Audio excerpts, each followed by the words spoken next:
নমস্কার। আজকে বৃশ্চিক রাশি সম্পর্কে বলবো। শনিদেব যে মার্গী হচ্ছে 28 নভেম্বর 2025, কোন দিক থেকে বৃশ্চিক রাশি হতে যাচ্ছে লাভবান, কোন দিক থেকে বিশেষ সাবধান এবং কোন উপাচার করবে এই সময়কালে সমস্ত কিছু তুলে ধরবো। এবং এই যে নক্ষত্র, এই পূর্বা ভাদ্রপদে শনির যে মার্গী হচ্ছে, এই নক্ষত্রে শনি থাকাকালীন কোন কোন কাজ আবার করা যাবে না সেগুলোও তুলে ধরবো। তো যাই হোক, অনুষ্ঠানটি শুরু করার সবার প্রথম বলি যে এটা গ্রহের গোচর এবং চন্দ্র রাশি অনুসারেই আলোচনা করা হচ্ছে, কারো কোনো রকম ব্যক্তিগত পুষ্টি ধরে আলোচনা নয়। এবং তার সাথে বলবো, যদি অনুষ্ঠানটি ভালো লাগে তাহলে অবশ্যই নিজের ভেবে এই অ্যাস্ট্রো বাংলা চ্যানেলকে আপনারা সাবস্ক্রাইব করবেন। একটা সাবস্ক্রাইব করতে 1 মিনিটও সময় লাগে না, কিন্তু আপনার করার সেই একটা সাবস্ক্রাইব মানে বিশেষভাবে অনুপ্রাণিত করে আমাদের। অবশ্যই সাবস্ক্রাইব করবেন। তো যাই হোক, অনুষ্ঠানটি শুরু করছি। শনি 28 নভেম্বর এই পূর্বা ভাদ্রপদ নক্ষত্রে কিন্তু মার্গী হচ্ছে, যেটা হচ্ছে দেবগুরু বৃহস্পতির নক্ষত্র। দেবগুরু বৃহস্পতির নক্ষত্রে মার্গী হচ্ছে এবং দেবগুরু বৃহস্পতির রাশিতেই কিন্তু আবার শনি অবস্থান করছে। অপরদিকে দেবগুরু বৃহস্পতি উচ্চ অবস্থায় অবস্থান করছে ভাগ্যের ঘর, যেটা হচ্ছে কর্কট রাশি। এবং ডিসেম্বরের 5 তারিখে এই দেবগুরু বৃহস্পতি বক্রী অবস্থাতেই চলে আসবে আবার অষ্টম ঘর মিথুন রাশিতে। তো যতক্ষণ পর্যন্ত আসছে না 5 ডিসেম্বর, ততক্ষণ পর্যন্ত দেবগুরু বৃহস্পতির দৃষ্টি থাকবে শনির উপর।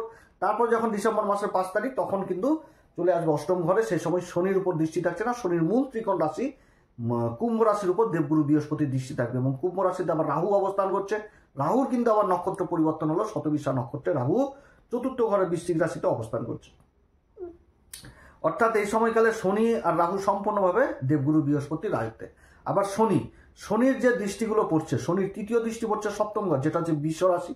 এবং যে সপ্তম দৃষ্টি সেটা পড়ছে একদম একাদশ ঘর, যেটা হচ্ছে কন্যা রাশি। এবং দশম দৃষ্টি পড়ছে আবার রাশি দ্বিতীয় ঘর, যেটা হচ্ছে ধনু রাশি। অর্থাৎ শনি কিন্তু দেবগুরু বৃহস্পতির নক্ষত্রে অবস্থান করছে এবং শনির রাশিতে অবস্থান করছে। তার সাথে আবার শনি এই দেবগুরু বৃহস্পতির মূল ত্রিকোণ রাশির উপর দৃষ্টি থাকছে।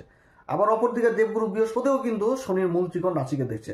তার একটা অদ্ভুত সংযোগ কিন্তু এই সময়কালে উঠে আসছে। এবার গ্রহ যখন মার্গী হয়ে যায়, তখন কিন্তু বক্রী থেকে যখনই মার্গী হয়, তখন কিন্তু মানে একটা বিশেষ পরিবর্তন লক্ষ্য করা যায়, যেটা বিগত দিনে যে পরিবর্তনগুলো হয়েছিল তার মুভমেন্ট কিন্তু সম্পূর্ণভাবে এখন চেঞ্জ হয়ে যাবে। অর্থাৎ একটা কনফিডেন্স যেরকম বৃদ্ধি পাবে, সেরকম কিন্তু কাজের গতি যথেষ্ট চলে আসবে, কারণ গ্রহ কিন্তু এখন সোজাসুজি চাল দিবে। অর্থাৎ সামনের দিকে এগিয়ে যাওয়ার প্রবণতা যথেষ্ট বৃদ্ধি পাবে এই সময়কালে বৃশ্চিক রাশি। তো বৃশ্চিক রাশির ক্ষেত্রে পঞ্চম ঘরে শনির পঞ্চম ঘরে অবস্থান অনেক জ্যোতিষীর মতে বলে খারাপ অবস্থান। যেরকম দক্ষিণ ভারতের বহু জ্যোতিষী এই অবস্থানটাকে অতটা ভালো মনে করে না, কিন্তু সবকিছুই এখন বাধা বিঘ্ন সবকিছু কেটেই এটা সম্পূর্ণ ভালোর দিকে যাবে, কারণ দেবগুরু বৃহস্পতি সম্পূর্ণ চেঞ্জ করে দিতে যাচ্ছে এই বৃশ্চিক রাশির জীবনটাকে। যখনই দেবগুরু বৃহস্পতির এই পরিবর্তনগুলো হবে আগামী দিনে, তখন কিন্তু শনি সম্পূর্ণভাবে দেবগুরু বৃহস্পতির আয়ত্তে চলে আসবে। অর্থাৎ একটা সফলতার দুয়ার পাচ্ছে বৃশ্চিক রাশি সম্পূর্ণভাবে এই সময়কালে। তবে সবার ক্ষেত্রে যে সমান হবে সেটাও না, অনেক দাদা দিদি ভাই বোনদের জন্মকুষ্ঠিতে গ্রহের অবস্থান খারাপ রয়েছে। তো যাদের অবস্থান খারাপ রয়েছে তাদের ক্ষেত্রে বিশেষভাবে বলবো যে আপনারা ভালো জ্যোতিষীয় পরামর্শ নেবেন, কারণ সবার রাশিতে গ্রহের অবস্থান কিন্তু ভালো থাকে না। আপনার কোন রাশিতে জন্ম, আপনার কোন নক্ষত্রে জন্ম, সেই নক্ষত্রের কি প্রভাব রয়েছে, সেই নক্ষত্রের অতি মিত্রকে আর অতি শত্রুকে সমস্ত কিছু জানতে হবে। তার উপর একটা পর্যবেক্ষণ করে ভালো মতন করে একটা উপাচার নিতে হবে, সেই উপাচার মতো কাজ করতে হবে, তাহলেই তো যথেষ্টভাবে এগিয়ে যেতে পারা যায়। সবকিছু তো পাথর দিয়ে আর হয় না, উপাচারও তো লাগে। সেই জিনিসটাকে বুঝতে হবে যে কি বোঝাতে চাচ্ছে গ্রহ যে নক্ষত্রে বসছে সেই নক্ষত্রের কি প্রভাব দিবে। তো শনি এখন এই যে পূর্বা ভাদ্রপদ নক্ষত্র অবস্থান করছে, এখন পূর্বা ভাদ্রপদ নক্ষত্রটাকে বুঝতে হবে যে এই নক্ষত্রের কি প্রভাব, কি রয়েছে এই নক্ষত্রের, কি বুঝাতে চাচ্ছে, সেই জিনিসগুলো সেই প্রভাবগুলো কিন্তু শনি উঠাবে। তবে শনি কিন্তু হচ্ছে শনি মানে হচ্ছে সেবা, শনি মানে হচ্ছে দায়িত্ব, শনি মানে হচ্ছে কর্তব্য। শনি যে অবস্থাতে এখন আসছে, আলস্য কিন্তু দেহের মধ্যে করা যাবে না, নিজের কর্মের প্রতি লেগে পড়তে হবে, একাগ্রতা নিয়ে কাজ করতে হবে, তারপরেই কিন্তু সেই ফল। শনি কিন্তু এমনি এমনি সমস্ত কিছু দেয় না, কর্মের মাধ্যমেই দিবে, কর্মের ফল হিসাবে শনি দেয়। এবং শনি যেটা দিবে সেটা কিন্তু একেবারে দিয়ে দেয় পুরস্কার স্বরূপ। রাহু যেটা দেয় সেটা কিন্তু পুরস্কার না, রাহু কিন্তু ভ্রম মায়াজাল তৈরি করে দেয় এবং রাহু কিন্তু আবার ছিনিয়েও নেয়। কিন্তু শনি যেটা দিয়ে দেয় সেটা কিন্তু পুরস্কার হিসাবে দেয়, জীবনের পুরস্কার। শনি কিন্তু সেটা ছিনিয়ে নেয় না, কিন্তু কিছু কিছু অবস্থানে আবার শনিও কিন্তু সেই রিটার্ন করে, যখন তার পুরস্কার অন্যদিকে অন্যভাবে অন্য উপায়ে বা বাজে দিকে কাজে লাগে, সেই সময় কিন্তু শনি তখন দণ্ড দিতেও ছাড়ে না। এটা হচ্ছে শনির মেন ব্যাপার, এই জিনিসটাকে বুঝতে হবে। এবার এই যে পূর্বা ভাদ্রপদ নক্ষত্র, এই নক্ষত্রে শনি আসা মানে, পূর্বা ভাদ্রপদ নক্ষত্র দেবগুরু বৃহস্পতির নক্ষত্র। তো দেবগুরুর সংস্পর্শ আসা মানে কি, শনির সাথে দেবগুরু বৃহস্পতির সম্পর্ক হচ্ছে ধর্ম আর কর্ম। কারণ দেবগুরু বৃহস্পতি হচ্ছে কি ধর্মের কারক, ধর্মের জ্ঞান, আর শনি হচ্ছে কি কর্ম। তাহলে শনি যে কর্মটা করাবে সেটা ধর্মপথেই করতে হবে। আর যেখানটাতে অন্যায় সেখানটাতে তো শনি থাকে না, যেখানটাতে ন্যায় সেখানটাতে শনি। অর্থাৎ ন্যায় মানে হচ্ছে ধর্ম, তো এই জিনিসটা বুঝতে হবে। বা দেবগুরু বৃহস্পতির সাথে শনির কিন্তু সম্পর্ক অতপ্রতভাবে জড়িত। শনি একমাত্র মানে দেবগুরু বৃহস্পতির কাছেই কিন্তু মাথা নত করে, কারণ শনি যে দুটি রাশি মকর রাশি কুম্ভ রাশি, এর আগে কিন্তু পড়ে যায় ধনু রাশি, তারপরে পরে মীন রাশি। সেরকম নক্ষত্রের দিক থেকেও পুষ্যা নক্ষত্রের আগে পড়ে যাচ্ছে পুনর্বসু নক্ষত্র, তারপরে হচ্ছে অনুরাধা নক্ষত্রের আগে পরে বিশাখা নক্ষত্র, সেরকম উত্তরা ভাদ্রপদের আগে পূর্বা ভাদ্রপদ পড়ে যায়। এই যে নক্ষত্রগুলো যে বলছি, এই নক্ষত্রে যে বিভিন্ন যে 4টি চরণ থাকে, তার কোন নবাংশ, এগুলো নিয়ে বলতে গেলে বহু সময় লেগে যাবে। এগুলো নিয়ে অন্য কোনো সময় আলোচনা করা হবে। কিন্তু এই যে পূর্বা ভাদ্রপদ নক্ষত্র, এই নক্ষত্রের প্রভাব কিন্তু এই সময়কালে শনি কিন্তু দিবে। এবং দেবগুরু বৃহস্পতির নক্ষত্র মানে কি, ধর্ম, মায়া, পরোপকারিতা, এই জিনিসগুলো থাকবে। ঈশ্বরীয় শক্তি, ঈশ্বরীয় জ্ঞান, ঈশ্বরের প্রতি একটা বিশেষ প্রভাব থাকবে, আধ্যাত্মিক জগৎটা থাকবে, সেরকম কিন্তু। অর্থাৎ পূর্বা ভাদ্রপদ নক্ষত্রও কিন্তু সেই জিনিসটা থাকছে। পূর্বা ভাদ্রপদ নক্ষত্রকে বলা হয় আমাদের জ্যোতিষশাস্ত্রে উদয়মান শক্তি। অর্থাৎ এর মধ্যে এতটাই শক্তি রয়েছে, সেই শক্তিকে জাগ্রত করলে অনেক কিছু জীবনে লাভ করা যায়। এবং এই পূর্বা ভাদ্রপদ নক্ষত্রের যে অধিপতি দেবতা, তার নাম হচ্ছে অজয় এক পদ, একটা রুদ্রের একটা রূপ, এটাকে কিন্তু বুঝাচ্ছে। এবং এই অজয় এক পদ, এই নক্ষত্রের বিস্তার হচ্ছে আমাদের ব্রহ্মাণ্ডে 320 ডিগ্রি থেকে 333 ডিগ্রি 20 মিনিট পর্যন্ত। এবং এই নক্ষত্র হচ্ছে 2 তারা নক্ষত্র। এই নক্ষত্রের যে সিম্বল, সে তাকে বলা হচ্ছে তলোয়ার। তলোয়ারটা হচ্ছে কি, রক্ষা হেতু ব্যবহার করা তলোয়ার, যেটা ব্যবহার হয় আর কি নিজের রক্ষার জন্য, শাসন করার জন্য, ভয় দেখানোর জন্য। আবার এই নক্ষত্রে কিন্তু আরো একটি চিহ্ন দেওয়া হয়েছে, সেটা হচ্ছে মুখোশ। মুখোশ বলতে যে মুখোশ পাওয়া যায়, যে জোকারের মুখোশ হোক বা যেগুলো মুখোশ হয় আর কি, সেই মুখোশ। অর্থাৎ এই দুটি জিনিসই হচ্ছে এর চিহ্ন। এবং এই নক্ষত্রের যে ত্রিমূর্তির কথা বলা যায়, সেটা কিন্তু ব্রহ্মদেবকে বলা হয়েছে। পুরুষার্থ দেওয়া হয়েছে অর্থকে, যে পশুর চিহ্ন সেটা কিন্তু সিংহকে দেওয়া হয়েছে, পাখির চিহ্ন সারসকে দেওয়া হয়েছে, যে গাছের চিহ্ন সেটাকে দেওয়া হয়েছে আম গাছের চিহ্নকে দেওয়া হয়েছে। অর্থাৎ আম যেরকম কাঁচা অবস্থায় টক থাকে, তারপর যখন পেকে যায় তখন তো আবার মিষ্টি হয়ে যায়, সেরকম কিন্তু জীবনটা। যে তপস্যা করে সে নিজের যে ভিতরের যে ঊর্জা, সেই ঊর্জাটাকে এক জায়গাতে নিয়ে এসে সেই সফলতা পেয়ে যাওয়া, যে জীবনে মিষ্টি, সেটা কিন্তু বুঝায়। এবং এই নক্ষত্রে যে বললাম অজয় এক পদ, এক পায়ে দাঁড়িয়ে থেকে কঠিন তপস্যা, এক পায়ে দাঁড়িয়ে থেকে আমরা 1 মিনিট দাঁড়িয়ে থাকতে পারি না, কিন্তু তপস্যা একটা, যে তপস্যার মাধ্যমে অর্থাৎ নিজের যে শারীরিক একটা কষ্ট, সেটাকে অনুভব না করে নিজের লক্ষ্যে পৌঁছে যাওয়া, যেটা মহাভারতের সময় অর্জুন করেছিল, বলে আবার বিশেষ তপস্যা করেছিল এই 1 পায়ে দাঁড়িয়ে থেকে অজয় এক পদে। এটাই কিন্তু বুঝাচ্ছে যে জীবনে কিন্তু সংগ্রাম আসবে, সেই সংগ্রামে ভয় না পেয়ে নিজেকে এগিয়ে নিয়ে যায় সফলতার দিকে নিয়ে চলো। তাহলে শনির যথেষ্ট এই সময় যথেষ্ট এই দিক থেকে সংঘর্ষের মধ্যে সফলতা দিয়ে দেবে। অর্থাৎ জীবনের সংঘর্ষ আসা মানে নিজেকে সেই জিনিসটাকে ভাবতে হবে, যেটা আমার জীবনের ক্ষেত্রে একটা অপরচুনিটি, যে আমার জীবনে সংঘর্ষ আসলে সেই সংঘর্ষের মধ্যে সফলতা পেয়ে গেলাম। এটাই হচ্ছে সব থেকে বড় অপরচুনিটি, যে এটাই আমার কর্ম, এটাই আমার ভাগ্য। যদি সংঘর্ষ না আসে তাহলে ভাবতে হবে যে আমার জীবনে কিছুই নাই, কারণ সংঘর্ষ ছাড়া মানুষ বাঁচতে পারে না। সংঘর্ষের মধ্যে নিজেকে এগিয়ে রাখতে হবে এবং সংঘর্ষের মধ্যেই বাঁচতে হবে। কারণ এই যুগে যা কম্পিটিশন, প্রতিনিয়ত কম্পিটিশন, এর হাত ধরে টানে তো এর পা ধরে টানে।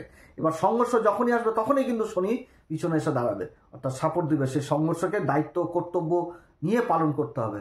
তো পঞ্চম ঘরে শনি অবস্থান করছে, এবার পঞ্চম ঘরের শনি কিন্তু সেই দায়িত্ব বুঝাচ্ছে, সন্তানের দায়িত্ব বুঝাচ্ছে পিতামাতাদের উপর, সেরকম পিতামাতাদের সন্তানের উপর দায়িত্ব বুঝাচ্ছে।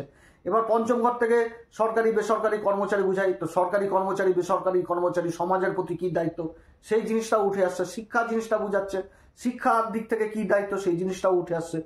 আবার শনিদেবের যে তৃতীয় দৃষ্টি পড়ছে যে সপ্তম ঘরে, যেটা হচ্ছে কি পার্টনারশিপের জায়গা, তো সেই জায়গাটাও বুঝাচ্ছে যে নিজেদের মধ্যে সেই জায়গাটা ঠিক রাখতে হবে। তারপরে সপ্তম দৃষ্টি লাভের ঘরে পড়ছে, লাভের একাধিক রাস্তা দিবে। এবং দশম দৃষ্টি ধন সম্পত্তির ঘরে পড়ছে, অর্থাৎ সেভিং জিনিসটাও বুঝাচ্ছে। অর্থাৎ শনি এর সময়কালে গুরুর মূল ত্রিকোণ রাশিকে দেখছে, সেরকম কিন্তু আবার দেবগুরু বৃহস্পতি শনিরও মূল ত্রিকোণ রাশি কুম্ভ রাশিকে দেখছে। তো যে তারোয়াল বললাম, এটা তো লোহার তৈরি, অর্থাৎ শনি এই সময়কালে যারা শনি জাতীয় বস্তুর ব্যবসার সাথে যুক্ত, যারা লোহার ব্যবসার সাথে যুক্ত, তারাও বিশেষভাবে সফল হবে। আবার আরেকটি সিম্বল বললাম যে মুখোশ, তো দেহের উপরে যা পড়ি সবই তো মুখোশ। অর্থাৎ A to Z কাজে বৃশ্চিক রাশি সফলতা পাবে, মানে যেই কাজ করুক সেই কাজে সফলতা পাবে, কিন্তু সংঘর্ষ অবশ্যই করতে হবে, কারণ জীবন কিন্তু সংঘর্ষের, কেউ কাউকে এগিয়ে যেতে দেয় না। এটা সরল ভাষা আমাদের জীবনে এখন বর্তমানে, যে সংঘর্ষ না থাকলে কেউ এগোতেও পারবে না, সংঘর্ষ ছাড়া কেউ যেতেও পারবে না। তো এই জিনিসগুলো উঠবে। শিক্ষার দিক থেকে শনি কিন্তু তখনই সফলতা দিবে যখনই পড়াশোনায় একাগ্রতা নিয়ে কাজ করতে হবে। আর একাগ্রতা নিয়ে আসলে ফাটাফাটি রেজাল্টও করতে হবে, কারণ দেবগুরু বৃহস্পতি অষ্টম ঘরে অবস্থান করছে। বিগত দিনে যে সংঘর্ষ করছিল জীবনে, সেই জায়গাতেও এবার এই সময়কালে সফলতা পাবে যারা গবেষণা করছেন, রিসার্চ জাতীয় বিদ্যার সাথে যুক্ত রয়েছেন এই দিক থেকে। অর্থাৎ পূর্বা ভাদ্রপদ নক্ষত্র কিন্তু এই জিনিসগুলো বুঝাচ্ছে।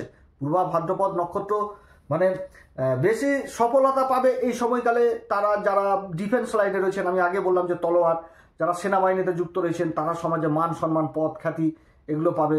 যারা প্রশাসন লেভেলে যুক্ত রয়েছেন, উচ্চ আধিকারিক পদে যুক্ত রয়েছেন, অ্যাডভাইজার হিসেবে কাজ করছেন, কথাবাচক হিসাবে কাজ করছেন, মিডিয়াতে কাজ করছেন, শিক্ষাগত নিয়ে কাজ করছেন, সমাজকে শিক্ষাদান দিচ্ছেন, ট্রেনার হিসাবে কাজ করছেন, বিজ্ঞানী হিসাবে কাজ করছেন, আলটিমেটলি সব জায়গা থেকেই কিন্তু সফলতা বৃশ্চিক রাশি পেতে যাচ্ছে। কারণ যে ঘরগুলো বৃশ্চিক রাশি পেয়ে গেছে শনির প্রভাবে এবং দেবগুরু বৃহস্পতির দৃষ্টি পড়ার দরুন সমস্ত দিক থেকে সফলতা পাবে। শুধু সংঘর্ষ করতে হবে, এগিয়ে যেতে হবে, এগিয়ে যাওয়ার মনোভাব নিয়ে সেই কাজগুলো করতে হবে, একাগ্রতা নিয়ে দায়িত্ব পালন করে করতে হবে। কোনো কাজ থেকে পিছনে সরে আসা যাবে না। যেখানটাতে যে দায়িত্ব সেই দায়িত্ব নিয়ে কাজ করতে হবে, তাহলে সফলতার চরম দিকে যাবে। কারণ এই নক্ষত্রে অর্জুনই কিন্তু তপস্যা করে ভোলে আমার কাছ থেকে আশীর্বাদ প্রাপ্ত হয়েছিল। তাহলে এখানটাতে ঈশ্বরের সেই আশীর্বাদ প্রাপ্তি হবে এক কথায় বলতে গেলে জীবনে। এবং এই নক্ষত্রের সবই ভালো, অনেক আবার মাইনাস দিকও রয়েছে। যেমন বিবাহের দিক থেকে একটু দেরি হবে, বিলম্বিত হবে, কিন্তু বিবাহের পর আবার এরা সুখীও হয়। তো এই নক্ষত্রে কিন্তু এগুলো আবার শরীর স্বাস্থ্যের দিকে ব্যথা বিষ এগুলো কিন্তু থাকবে। অতএব এদিক থেকে ব্যথা বিষের দিক থেকে যথেষ্ট সাবধান, নার্ভজনিত সমস্যা এগুলোর দিক থেকে সাবধান। তারপর হচ্ছে এই নক্ষত্রের যে কাজ, মেন কাজ, সেটা কিন্তু হচ্ছে এই কাজগুলো কিন্তু এই নক্ষত্রে করা উচিত না। যেরকম বিবাহ করা উচিত না, বিবাহের সম্বন্ধ করা উচিত না যেদিন এই নক্ষত্রে চন্দ্রমা থাকবে। এবং তার সাথে কি যে কোথাও মানে কোনো ভিত স্থাপন করা উচিত না বা কোনো কিছুর উদ্ঘাটন এই সময় এই কাজগুলো করা উচিত না। তবে কোন কাজ করা উচিত? গুরুর কাছ থেকে জ্ঞান নেওয়া উচিত বা গুরুর দীক্ষা নেওয়া উচিত, গুরুর দেখানো পথ, সেই জিনিসগুলো মানে গুরুর সাধনার পথটা, সেই জিনিসটা কিন্তু এই নক্ষত্রে নেওয়া উচিত। তাহলে যথেষ্ট আবার ভালো ফল পাওয়া যায়। এই সময়কালে কোন উপাচার করবে? প্রত্যেকদিন হনুমান চল্লিশা, বজ্রংবাণ, শ্রীরাম সীতার প্রণাম মন্ত্র সহকারে পাঠ করবেন। এবং দীক্ষার যেটা বললাম তপস্যা, তো তপস্যা তো গুরুর আদেশ বা গুরুর দীক্ষা ছাড়া তো হয় না। তো যারা গুরুর দীক্ষা নেননি বৃশ্চিক রাশি তারা কিন্তু অবশ্যই নেবেন এই পূর্বা ভাদ্রপদ নক্ষত্রে শনির অবস্থানে। এটা দীক্ষা নেওয়ার একটা খুব ভালো পরিবেশ এক কথায় বলতে গেলে। এই জায়গাটা যথেষ্ট ভালো অবস্থান। এবং তার সাথে সূর্যদেবকে প্রত্যেকদিন অর্ঘ্য দিবেন এবং পিতামাতার আশীর্বাদ নেবেন। যাই হোক, আপনারা সবাই ভালো থাকেন। যদি আলোচনা সত্যিই ভালো লাগে তাহলে নিজের ভেবে এই অ্যাস্ট্রো বাংলা চ্যানেলকে অবশ্যই সাবস্ক্রাইব করবেন। আপনারা সাবস্ক্রাইব করলে মনের প্রাণে বলছি খুবই ভালো লাগে এবং অনুপ্রাণিত হয়। আপনারা সবাই ভালো থাকেন। এরপর আবার আসবো একটি নতুন পর্ব নিয়ে। নমস্কার, ধন্যবাদ।